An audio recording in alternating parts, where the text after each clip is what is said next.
नमस्कार, संसार क्रांति स्टूडियो में सभी दर्शकों का एक बार फिर स्वागत है। और अब बात करते हैं प्रदेश के अंदर धरने और प्रदर्शन का जो दौर चल रहा है। इस कड़ी में पेंशन बहाली संघर्ष समिति द्वारा पेंशन बहाली रथ यात्रा का आगाज पिछले दिनों पलवल से किया गया और वो अधिकार यात्रा जींद पहुंची। जींद पहुंचकर अधिकार यात्रा में शामिल पदाधिकारियों और कर्मचारियों ने उपायुक्त महोदय को ज्ञापन सौंपा प्रधानमंत्री और मुख्यमंत्री के नाम। तो ये जो रथ यात्रा ये अहम इसलिए भी हो जाती है क्योंकि जींद में उपचुनाव हैं।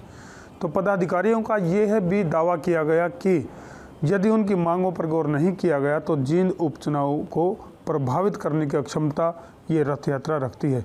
देखिए हमारी यह खास रिपोर्ट। मिलकर रोलो, हाय हाय, मैं भी रोऊं, हाय हाय, सारे रोलो, हाय हाय, सारे रोलो, हाय हाय, गंदा सीम, हाय हाय, कलब का मारा, हाय हाय, पूरा उठाना, हाय हाय, हाय हाय, हाय हाय, चिताती, हाय हाय, चिताती, हाय हाय। पलवल से यात्रा शुरू हुई थी, वो जींद में पहुंची है। पेंशन बहाली संघर्ष जो यात्रा है, जो अधिकार यात्रा है। यदि हम पदाधिकारियों की बात करें तो जो पेंशन बहाली संघर्ष समिति की जिला जींद की इकाई के जो अध्यक्ष हैं वजीर गांगुली और इसके साथ जो प्रदेश सत्र के जो अध्यक्ष हैं विजेंद्र धारीवाल, वो हमारे साथ मौजूद हैं। हम बारी बारी से चर्चा करते हैं। सर, आप की जो अधिकार पेंशन बहाली अधिकार रथ यात्रा जींद पहुंचे आप लोग, तो क्या कुछ उद्देश्य लेकर के चले हैं और किस प्रकार की रणनीति आप लोगों की रही? हमारी 28 दिसंबर से शुरू हुई पेंशन अधिकार यात्रा का एकमात्र उद्देश्य है पुरानी पेंशन नीति की बहाली, जो 2004 में केंद्र सरकार द्वारा और 2006 में राज्य सरकार द्वारा बंद कर दी गई थी। इससे पहले जब भी कर्मचारियों को रिटायरमेंट के बाद पेंशन दी जाती थी वो सरकार या विभाग के द्वारा दी जाती थी, लेकिन PFRDA बिल 2004 में लाकर सरकार ने हमारा और आम जनता का पैसा बहुराष्ट्रीय कंपनियों को बढ़ाने के लिए, उनके बिजनेस को बढ़ाने के लिए और आम कर्मचारियों को पैसे को डुबाने के लिए, इसमें ना तो हमारी किसी तरह की रिटर्न की गारंटी है और ना ही पेंशन का कोई प्रावधान है। अच्छा विजेंद्र जी, आम चुनाव भी नज़दीक है, ऐसे में आपकी पलवल से यात्रा शुरू हुई थी, तो कितनी विधानसभा क्षेत्रों को छूते हुए आप लोग यहाँ पर पहुँचे? क्या आगामी रणनीति रहेगी? हम तमाम जिलों से होते हुए आज जींद के अंदर पहुँचे। जींद में हज़ारों कर्मचारी साथियों ने पेंशन अधिकार यात्रा का भव्य स्वागत किया है और हमारा तो एकमात्र नारा है, जो पेंशन बहाल करेगा वही देश पर राज करेगा। अभी 7 जनवरी को हमारी पंचकुला में राज्य स्तरीय रैली है, वहाँ पर हम राज्य स्तरीय प्रदर्शन करेंगे।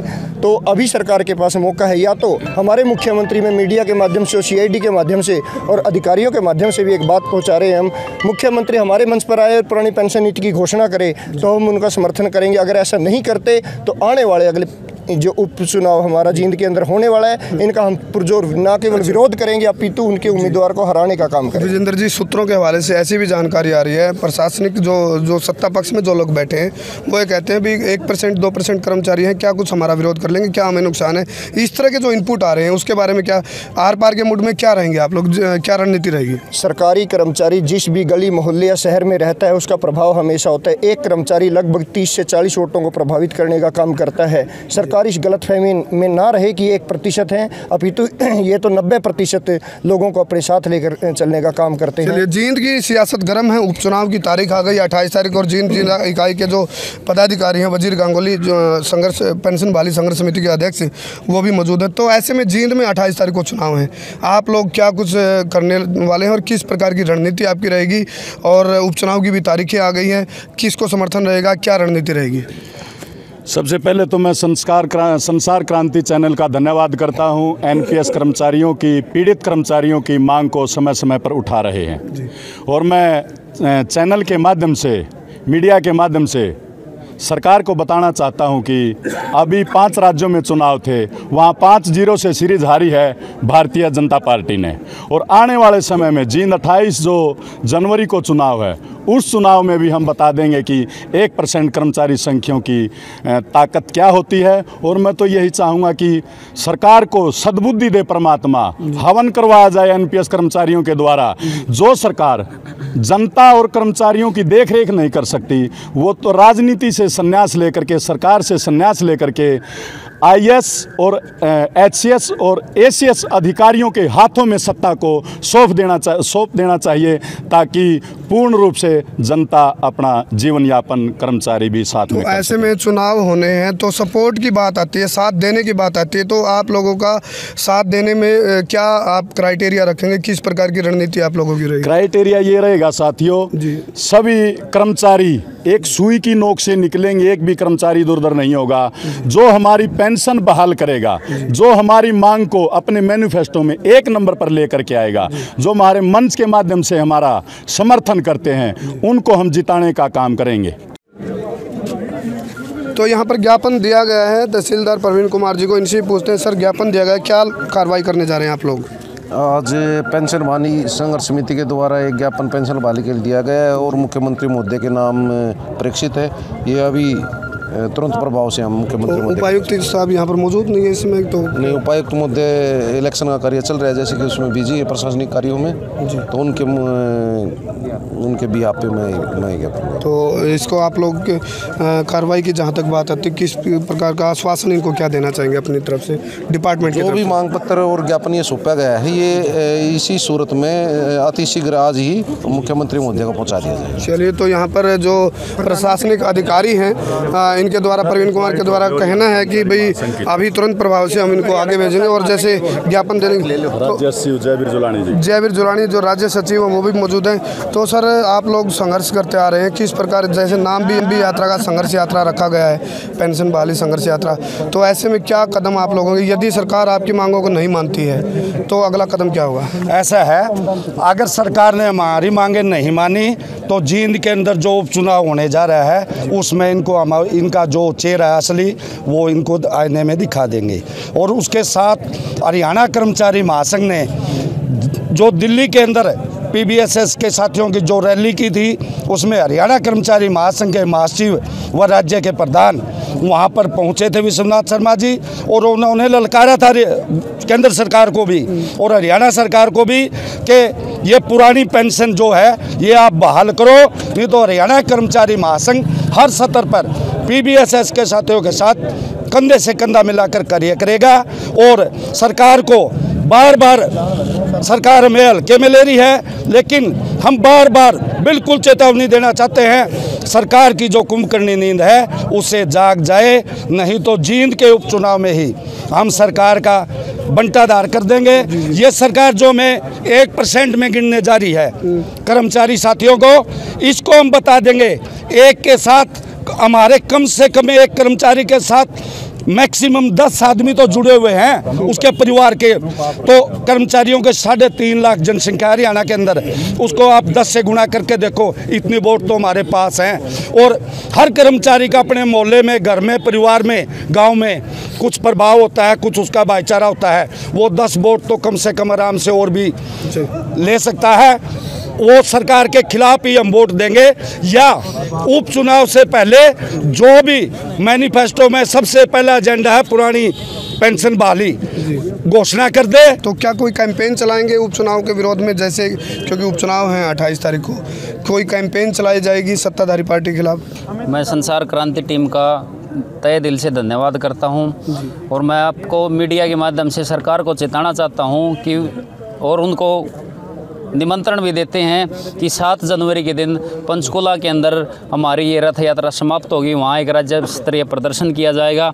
उस मंच पर, खुले मंच पर आकर मनोहर लाल खट्टर जी, मुख्यमंत्री हरियाणा, वो आकर पुरानी पेंशन बहाल करने की घोषणा करें, नहीं तो हम उनको चेतावनी देते हैं कि 28 जनवरी का जो बाई इलेक्शन है जींद के अंदर, उसमें पेंशन बहाली संघर्ष समिति यहाँ पड़ाव डालकर बीजेपी के कैंडिडेट को हराने का कार्य करेगी। चलिए, तो यहाँ पर चुनौती दे दी गई है, जो NPS के दायरे में जो कर्मचारी आते हैं उनके द्वारा चेतावनी दी जा रही है। 28 तारीख को जो बाई इलेक्शन है जींद का, सत्ताधारी पार्टी के जो लोग हैं, वो जिनका ये कहना है कहीं ना कहीं इनकी संख्या कम है, ऐसे में इनकी चेतावनी बहुत मायने रखती है। और सियासत हरियाणा की गर्म है इस वक्त। यदि हम हरियाणा की सियासत की बात करें तो गर्म मुद्दा इसको माना जा रहा है, क्योंकि पुरानी जो पेंशन की बात करें उसकी बहाली की जहाँ तक बात की जाती है, तो उसकी बहाली को लेकर के इस मुद्दे को इसलिए गर्म माना जा रहा है क्योंकि जींद में उपचुनाव है। ऐसे में इनकी जो चेतावनी है, इस चेतावनी का सरकार के ऊपर क्या असर पड़ता है, जैसा कि कर्मचारियों का कहना है सरकार कुंभकर्णी नींद सो रही है। और 7 तारीख को यदि मुख्यमंत्री इनके कार्यक्रम में आकर के घोषणा करते हैं तो उसी शिद्दत के साथ सरकार का ये साथ भी देंगे। यदि सरकार साथ नहीं देती है तो आर पार के मूड कर्मचारी इस वक्त नजर आ रहे हैं। तो और भी पदाधिकारी हैं, सर इधर आ जाइए। अध्यापक संघ के जो प्रदेश अध्यक्ष हैं अशोक आर्य, वो हमारे साथ मौजूद हैं। अशोक जी, आप लोग भी साथ चल रहे हैं, तो किस प्रकार की रणनीति आपकी रहेगी? धमकी आप दोनों लोगों द्वारा चेतावनी दी जा रही है भी जींद का जो बाई इलेक्शन है इसमें हम पड़ाव डाल करके विरोध करेंगे और भाजपा के कैंडिडेट को हराने का काम करेंगे। कहीं ना कहीं सरकार के लिए सोचने वाला विषय जरूर बन सकता है, क्या कहना चाहेंगे? मैं प्रिंट मीडिया और इलेक्ट्रॉनिक मीडिया के माध्यम से सरकार को चेताना चाहता हूं कि जो अभी आपने बताया कि जैसे चुनावी वर्ष है, हम किसी पार्टी या सत्ता के खिलाफ नहीं हैं। कर्मचारी अपनी मांगों के लिए आज दिन प्रतिदिन अलग अलग जगह पर धरने और प्रदर्शन कर रहे हैं। ये पेंशन बहाली एक इस देश के कर्मचारियों के साथ एक बहुत बड़ा अन्याय है। यहाँ पर एक देश और दो संविधान वाली नीति जो सरकार अपनाए हुए है वो बिल्कुल भी सहन नहीं की जाएगी। एक तरफ जहाँ ये अपने सांसदों को, विधायकों को 5 वर्ष की सेवा करने के बाद पेंशन बहाल कर देते हैं, वहीं दूसरी तरफ हमारे कर्मचारी साथी जो 58 वर्ष तक सरकार की सेवा करते हैं और उसके बाद भी उनके पैसे को अपने पसंदीदा लोगों के या शेयर मार्केट के यहाँ लगा करके उनके साथ जो अन्याय किया जा रहा है। एक देश में 2 संविधान बनाए जा रहे हैं, इस संविधानों को ये कर्मचारी बिल्कुल भी बर्दाश्त नहीं करेंगे। और जहाँ तक आर पार की बात है, ये एक छोटा सा ट्रेलर है जो डिस्ट्रिक्टों में दिखाया जा रहा है। पूरी की पूरी फिल्म सरकार को 7 तारीख को मुख्यमंत्री आवास के ऊपर दिखा दी जाएगी। चलिए, यहाँ पर साफ तौर पर कहना है ट्रेलर अभी है, पिक्चर अभी बाकी। और जींद के ये जो चुनाव है इसको सेमीफाइनल माना जा रहा है आम चुनाव से पहले का। अब इस सेमीफाइनल में सत्ताधारी पार्टी के इन कर्मचारियों ने चुनौती जरूर खड़ी कर दी है।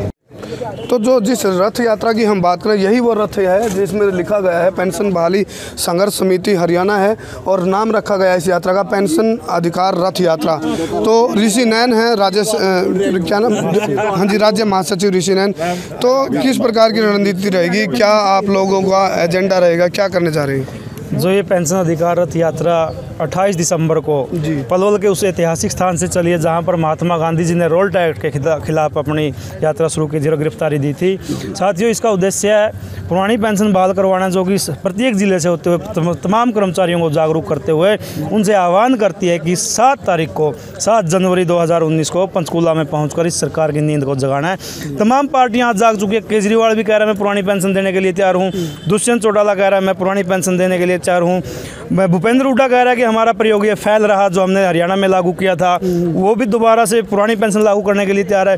लेकिन मान ही नहीं रहे, तो वो सत्तासीन सरकार नहीं मान रही है, हम उसके खिलाफ लड़ रहे हैं। और निश्चित तौर पर एक ही हमारा नारा है कि जो पेंशन बहाल करेगा वही देश पे राज करेगा। तो आप ज्ञान गिल कोषाध्यक्ष हैं, तो ऐसे में यदि सरकार नहीं मानती है बातों को तो क्या रणनीति रहेगी, किस प्रकार की वो? मैं आपके चैनल के माध्यम से सरकार को चेताना चाहता हूं। जैसे एमपी के अंदर इनकी 14 सीटें 100 वोट से लेकर 700 वोटों तक हारी हैं और उनका जो जीत का अंतर हुआ है वो बैलेट पेपरों के माध्यम से, कर्मचारियों के माध्यम से हुआ है। तो उन 1% कर्मचारियों ने इन्होंने मात्र सत्ता से बाहर कर दिया। तो इसी तरह आने वाले इलेक्शन में, आने वाले चुनाव में इनको हर राज्य से और ऊपर दिल्ली की सरकार से भी सत्ता से बाहर कर दिया जाएगा। तो इनको अहमियत बता दी जाएगी। पेंशन बहाली संघर्ष यात्रा की ये जो यात्रा चल रही है और भी अहम इसलिए हो जाती है क्योंकि जींद में उपचुनाव होने हैं। ऐसे में यहाँ पर ये सेक्रेटरीट पहुँचे हैं, यहाँ पर ज्ञापन ये डीसी को देंगे, उपायुक्त महोदय को, या फिर जो प्रशासनिक अधिकारी हैं उनको यहाँ पर ज्ञापन दिया जाएगा। और ये कई जिलों से होकर के, कई विधानसभा क्षेत्रों से होकर के ये यात्रा गुजर रही है। ऐसे में जींद में उपचुनाव होने, 28 तारीख को उपचुनाव है। उपचुनाव को देखते हुए यह जो यात्रा है और भी अहम हो जाती है। तो और भी तमाम पल पल की जानकारी के लिए आप बने रहिए संसार क्रांति के साथ। जींद से संसार क्रांति के लिए करमवीर आर्य।